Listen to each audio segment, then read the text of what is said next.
aktifnya karena dia ngikutin SDLC-nya seperti itu.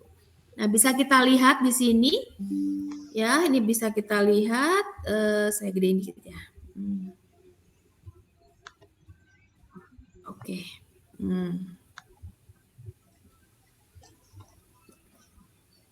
Nah, kolom pertama itu adalah fase dari SDLC. Kolom kedua adalah karakteristik dari fase SDLC-nya, dan ini yang kolom ketiga adalah support dari risk management. Jadi aktivitas risk manajemennya pada setiap fase. Contohnya dari tahapan inisiasi. Nah, tahapan inisiasi ini ya, karakteristiknya adalah adanya tujuan scope dari IT system tadi. Jadi di inisiasi ini akan karakteristiknya adalah memperlihatkan tujuan scope dari IT system yang didokumentasikan. Jadi di dalam inisiasi ini tentu akan membahas tentang tujuan bikin aplikasinya itu seperti apa, terus ruang lingkup aplikasi yang dibuatnya itu seperti apa. Jadi dalam pengembangan perangkat lunak di inisiasi ini itu membahas tentang scope-nya, tujuannya sejauh apa. Nah, kemudian kalau proses risk manajemennya apa? Di sini kalau kita kemarin waktu software engineering kita mempelajari tentang bagaimana memodelkan kebutuhan pengguna, kemudian kita menggambarkan model sistem informasinya seperti apa. Nah, kalau risk management pada fase inisiasi ini kita menggambarkan security requirement-nya. Security requirement-nya itu dalam artian bagaimana nanti siapa saja yang akan mengakses. Terus bagaimana supaya sistem ini aman. Dan bagaimana supaya sistem ini yang pakai ya yang punya authorized seperti itu. Jadi konteksnya adalah security requirement dan security konsep pada operation. Jadi security konsep yang diterapkan pada operasional sistem itu. Jadi di sini ada, kalau kita mengenal di inisiasi itu ada user requirement, maka dalam risk management kita mengenal security requirement seperti itu. Kemudian pada fase yang kedua, fase yang kedua itu adalah karakteristiknya di sana ada programmer, kemudian ada development, ya ada construction, pemodelan dan sebagainya. Karena di development dan acquisition ini ya, di sini ada pemodelan sistem, kan pernah ingat ya waktu kita belajar software engineering, ada proses gambarnya, ngedesain proses bisnis, ngedesain pemodelan sistemnya, use case dan sebagainya, sampai ke struktur database-nya, sampai ke user interface-nya.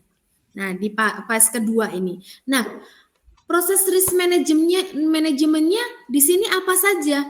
Di sini menganalisis arsitektur security.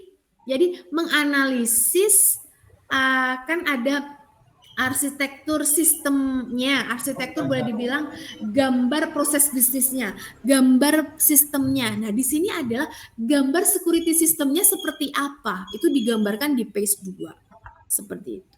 Kemudian pada fase yang ketiga adalah implementasi. Di sini implementasi itu lebih pada fitur-fitur pada sebuah sistem tersebut dikonfigurasi, diaktifkan, diuji dan diverifikasi. Karakteristiknya seperti itu fase ini. Nah, di sini fase dari risk manajemennya adalah aktivitasnya adalah memprioritaskan mana dulu yang akan security system mana dulu yang akan diterapkan. Jadi ada assessment, karena nggak mungkin kita langsung mengerjakan semua ya, misalkan setelah dievaluasi sistemnya ternyata ada banyak celah gitu kan. Nah, itu kita memprioritaskan mana yang paling penting dan mana yang paling prioritas seperti itu. Nah, kemudian ada fase yang keempat, itu adalah operation or maintenance ya. Operation and maintenance itu lebih pada Karena sebuah sistem ketika sudah diimplementasikan, kadang ada banyak perubahan, ada perubahan hardware, ada perubahan software dalam fungsionalnya, misalkan ada perubahan-perubahan, ada perubahan kebijakan, ada perubahan prosedur ya, konteksnya, karakteristiknya pada operation and maintenance, maka support dari risk management activity-nya adalah memastikan ya dia melakukan reauthorization reaccreditation untuk memastikan yang dari perubahan itu benar-benar orang-orang yang jadi kan ada perubahan, jadi harus benar-benar tetap aman lagi gitu, jangan sampai terbuka kembali gitu celahnya seperti itu. Kemudian ada disposal itu biasanya ada beberapa di dalam pengembangan perangkat lunak atau apapun itu perangkat keras yang dipakai dalam sebuah sistem. Ketika kita pasti ada kalanya perangkat itu rusak. Nah, perangkat rusak itu ada cara membuangnya, bukan langsung dibuang begitu saja. Karena apapun yang memiliki memori, misalkan contohnya handphone, komputer, apapun itu ya, yang memiliki memori, jam tangan misalkan, semua itu menyimpan data. Jadi kalau Anda ingin membuangnya ya hancurkan dengan benar. Karena apa? Kalau datanya kita terambil oleh orang lain hanya karena kita membuang barang yang sudah rusak, kan sayang sekali. Dan ini kan pernah kejadian di beberapa artis itu kan sering terjadi ya, seperti mantan istrinya Gading gitu kan, itu kan handphonenya rusak tapi ternyata masih bisa diambil video-videonya seperti itu. Nah itu dipelajari di IT forensik seperti itu. Nah di risk management itu mengajarkan bagaimana mitigasi supaya alat-alat yang dibuang atau sesuatu yang dibuang itu benar-benar tidak membuka celah pada orang lain untuk mengambil data dari kita seperti itu.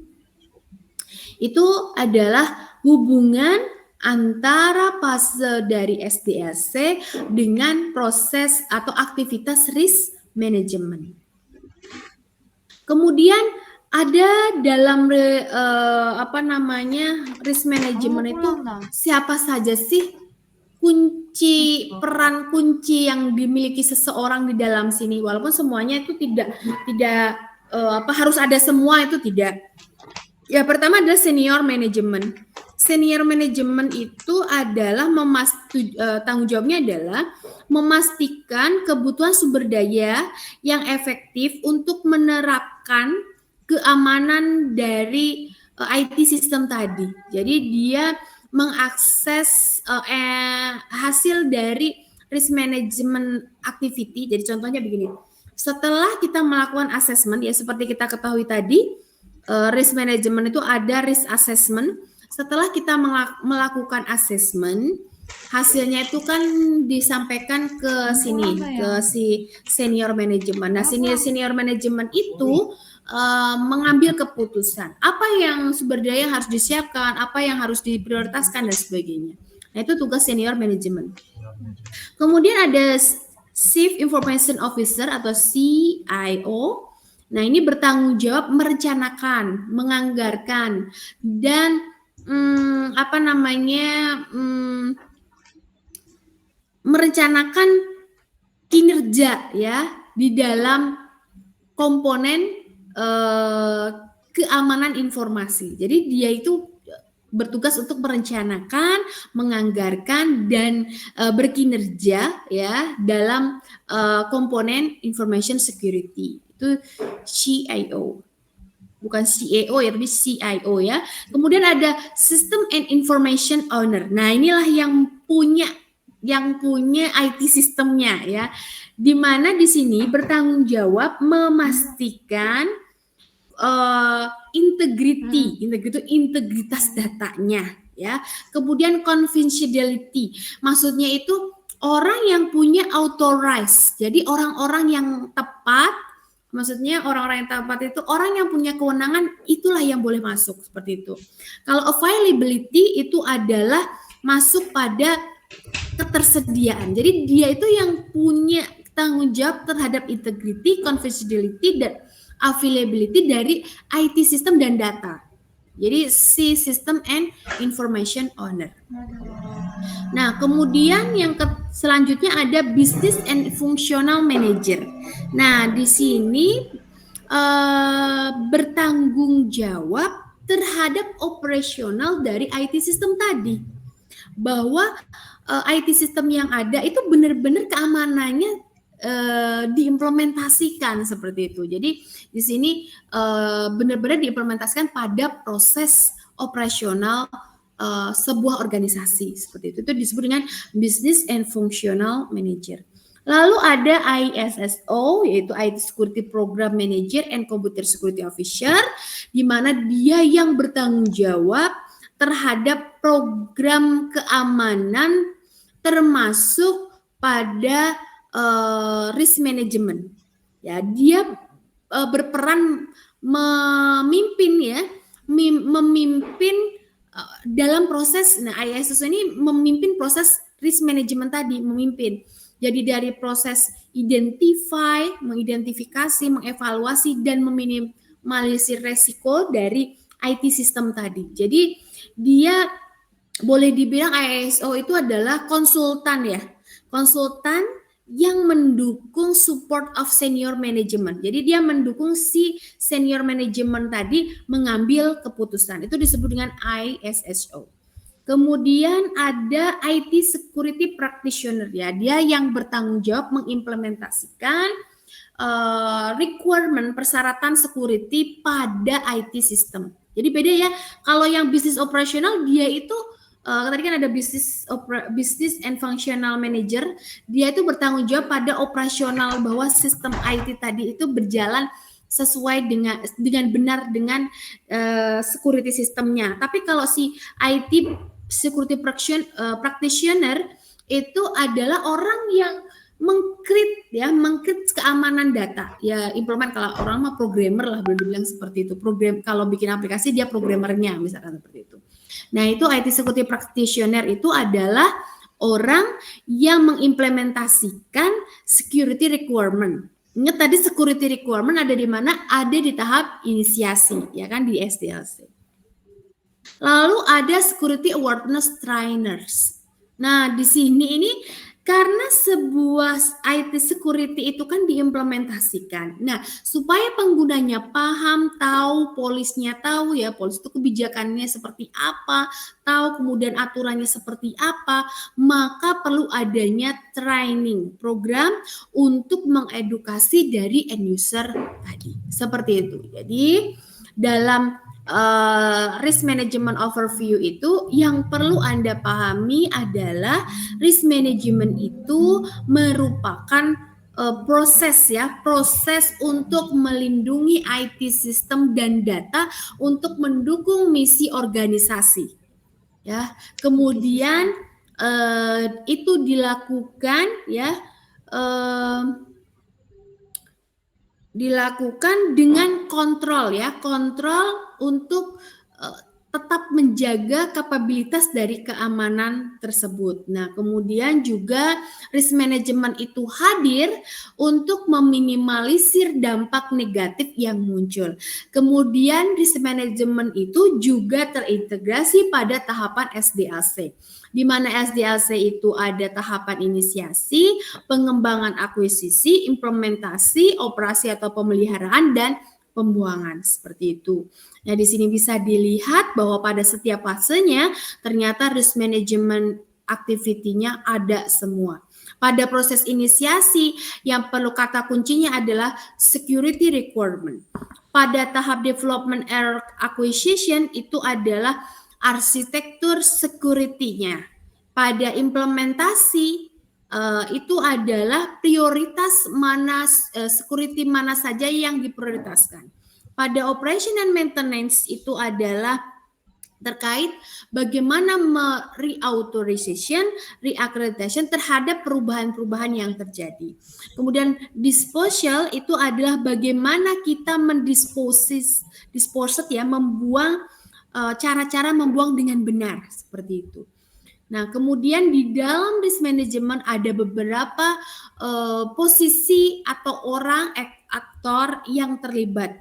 Pertama, senior management. Senior management itu adalah orang yang mengambil keputusan keseluruhan terkait IT security yang akan diterapkan pada sistem IT di dalam suatu organisasi. Kemudian Chief Information Officer itu adalah bertanggung jawab terhadap planning, budgeting, and performance pada information security komponen. Kemudian System and Information Owners itu adalah orang yang memiliki sistem yang dimana dia bertugas bertanggung jawab terhadap integritas, confidentiality, dan availability. Jadi integritas data, kewenangan orang-orang yang berwenang, dan availability terkait ketersediaan. Seperti itu pada perubahan yang terjadi pada IT system. Kemudian ada Business and Functional Manager, dia bertanggung jawab untuk operation bisnis dan proses IT procurement, seperti itu, di dalam mengaktifkan keamanan IT sistemnya. Kemudian ISSO itu adalah konsultan, dia biasanya memimpin proses pelaksanaan risk management dari identify, evaluated, dan mendukung dan meminimalisasi risiko untuk mendukung misi organisasi. Kemudian ada IT security practitioner, dia yang mengimplementasikan keamanan yang mengimplementasikan security requirement dalam IT system. Sedangkan yang terakhir adalah security awareness trainers, itu adalah orang yang mentraining program mengedukasi end user yang menggunakan IT system. Jadi hari ini kita memahami terkait overview dari risk management. Mungkin ada ditanyakan, silakan. Silakan kalau ada yang ditanyakan dari penjelasan saya. Ya, silakan. Siapa ini yang bertanya? Boleh, silakan siapa yang bertanya? Boleh open mic. Oh ya, Sultan. Ya, tadi kan risk management itu kan untuk meminimalisir kesalahan dalam sebuah organisasi ya Bu ya? Bukan meminimalisir kesalahan, tapi melindungi IT system. Itu hanya data saja dipakai apa ada human gitu? Yang dilindungi? Hanya data apa? Data berarti ya? Iya. Kalau orang yang dilindungi dari apa ya orang yang dilindungi? Mungkin personal data juga. Kalau orang kan personal datanya yang dilindungi ya. Seperti itu. Dalam bekerja gitu, bukan ya? Jatuhnya saja. Enggak sih. Pastinya lebih banyak pada data. Jadi dari data apapun, jadi kalau misalkan sebuah transaksi kan yang penting adalah transaksinya. Kemudian kalau kayak misalkan privasi berarti bukan orangnya kan yang dilindungi, tapi privasi datanya, seperti itu. Kalau dalam konteks information teknologi ya.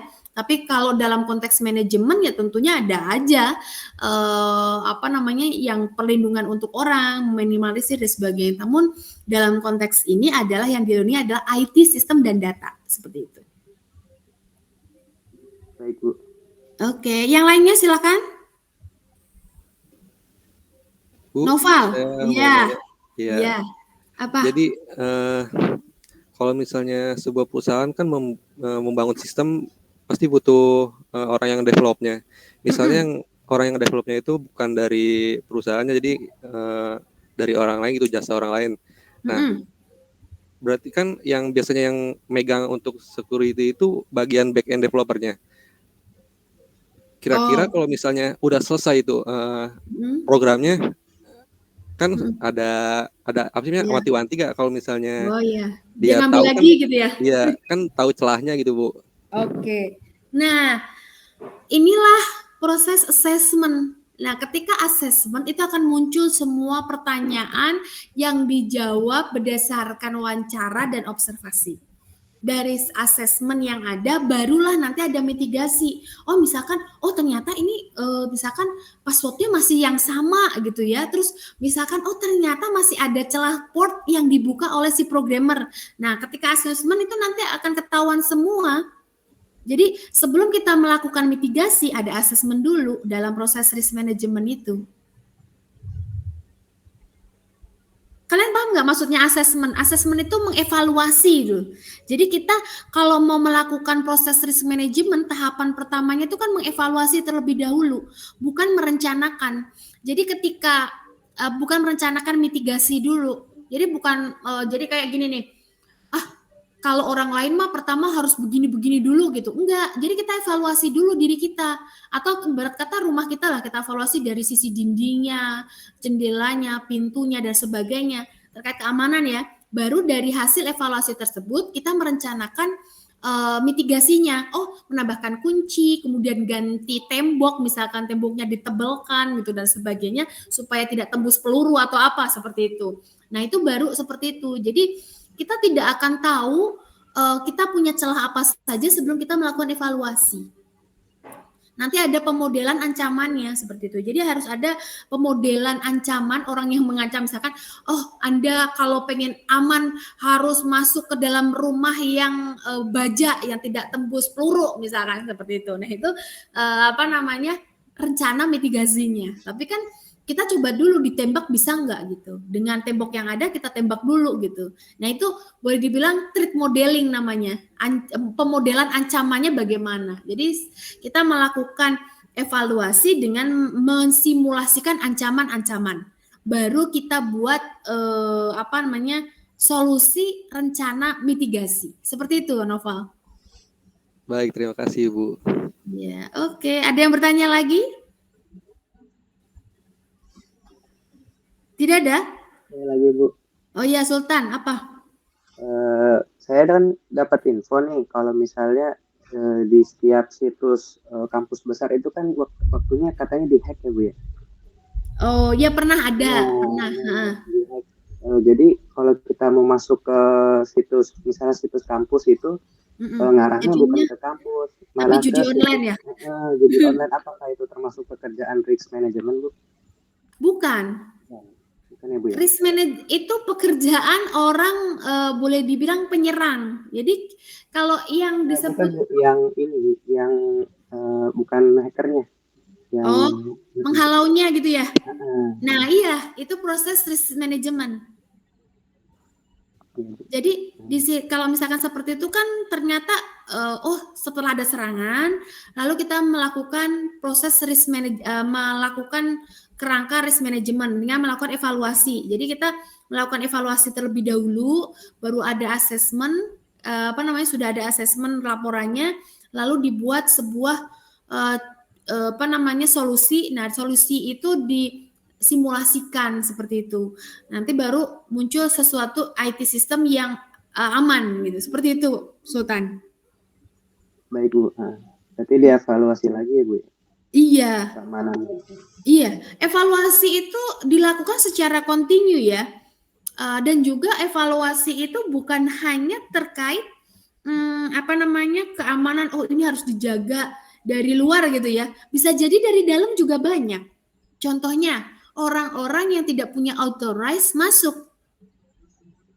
Ngambil data, rusak data. Nah, makanya akan muncul di dalam risk management itu bukan hanya bikin firewall yang bagus, bikin ini, bukan hanya itu, tapi ada juga SOP, kita punya bukan polisi ya, polis gitu, kebijakan yang harus diikuti pengguna sistem seperti itu.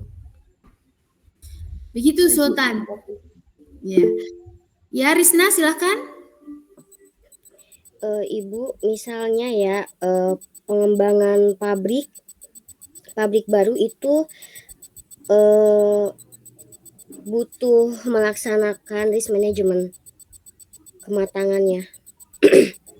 Pabrik baru? Ya, misalnya gitu. Iya, jadi gini, semua orang atau semua organisasi yang melakukan implementasi sistem informasi atau teknologi informasi, maka dia seharusnya wajib melakukan risk management terlebih dahulu. Karena apa? Sehandal apa sih IT sistem kita gitu?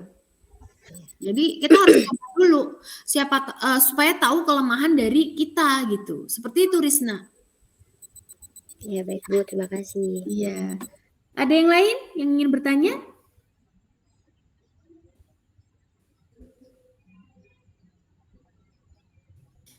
Nggak ada? Oke. Oke, ini udah kelihatan semua ya. Ya. Jadi sudah tahu semua ya di mata kuliah saya semua harus open cam. Jadi saya tahu yang saya ajar. Jangan-jangan saya ngajar siapa nih? Nggak ada orangnya. Masa ngajar cover? Ini jadi biar Anda seperti di kelas gitu. Bener-bener saya perhatikan ya. Kalian ngapain? Oh nggak ada orangnya gitu kan? Jelas gitu ya. Jangan sampai saya ngajar yang nggak ada ini. Ngajar orangnya kemana, makan atau apa gitu ya. Saya nggak masalah Anda sambil mendengarkan saya, mau makan atau apa nggak masalah. Yang pasti Anda harus ada di depan kamera dan saya akan tahu apa yang Anda lakukan dan harapan saya Anda, karena nanti ada praktek-praktek ya, jadi Anda bisa langsung mempraktekkan benar-benar fokus ya. Di mata kuliah saya tolong jangan hanya gunakan handphone, jadi harus pakai komputer ya. Jadi tolong Anda gunakan komputer untuk nanti praktek-prakteknya seperti itu. Oke, saya absen sekarang. Sepertinya sedikit ya, padahal ada 23 mahasiswa. Tadi pagi sedikit juga nih. Oke. Absensinya sebentar. Kita akan sering ketemu ya, karena kalian ini saya ngajar banyak nih angkatan 2000 dulu. 2020 itu biar sampai bosan. Oke, Fatin. Hadir Ibu. Oke. Nada. Ibu hadir. Hadir ya. Apta.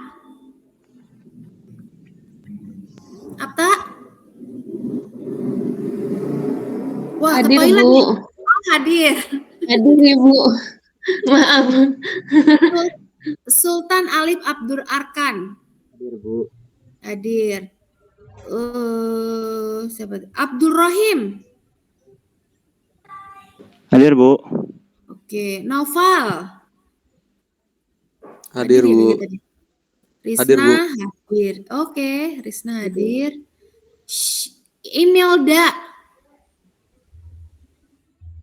Imelda. Kalau lihat temennya belum ada di grup, minta tolong di add ya. Minta tolong diinfokan ke saya ya, biar saya add ya. Baik Bu. Imelda nggak ada ya. Shiva. Oh ada nih Shiva ya. Rivaldo ada nih ya. Dava Hadir ada. Bu. Oh ada. Fitri udah. Albertus. Ada Bu.